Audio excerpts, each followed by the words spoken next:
सती प्रथा को गैर मान्यता कर दी गई, क्योंकि राजा राम मोहन राय तथा भारत के प्रथम गवर्नर जनरल लॉर्ड बेटिंग ने कहा कि जो सती प्रथा होती है, पुरुष के मरने के बाद उसकी पत्नी को उसकी चिता पर भांग धतूरे वगैरह खिलाकर उसका मानसिक हालत को खराब कर उसको बिठा दिया जाता था।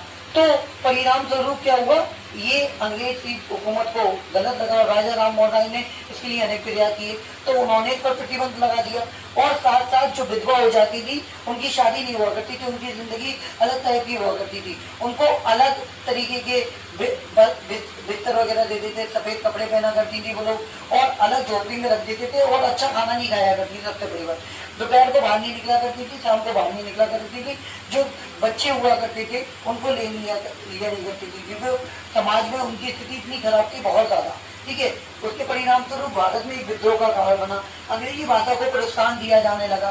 ठीक है, कि आप अंग्रेजी बोलोगे तभी अच्छे हो। 1830 के बाद ईसाई और मिशनरियों को, ठीक है, एक अलग तरीके का आधार प्रोवाइड कराया गया, जो ईसाई और इनको प्रचार और प्रचार की व्यवस्था की गई। भारत में अगर कोई भी ईसाई बनेगा, ईसाई धर्म को एक्सेप्ट करेगा, तो उसको कंपनी में अलग अलग तरीके से अलग अलग पोस्ट पे बिठाया जाएगा। उसके परिणाम स्वरूप भारत में आत्मद्रोह की स्थिति हो गई, क्योंकि मुसलमान अपने धर्म को पवित्र मानते थे और हिंदू अपने धर्म को पवित्र मानते थे। उसके बाद 1850 में उत्तराधिकारी, ठीक है, ईसाईयत और उत्तराधिकारी सुरक्षित नहीं थे। आपको पता ही है, भारत के अंतिम जो मुगल बादशाह थे बहादुर शाह जफर, उनके समय में जो लॉर्ड कैनिंग भारत के अंतिम गवर्नर जनरल बन के आए, उन्होंने एक फरमान जारी किया।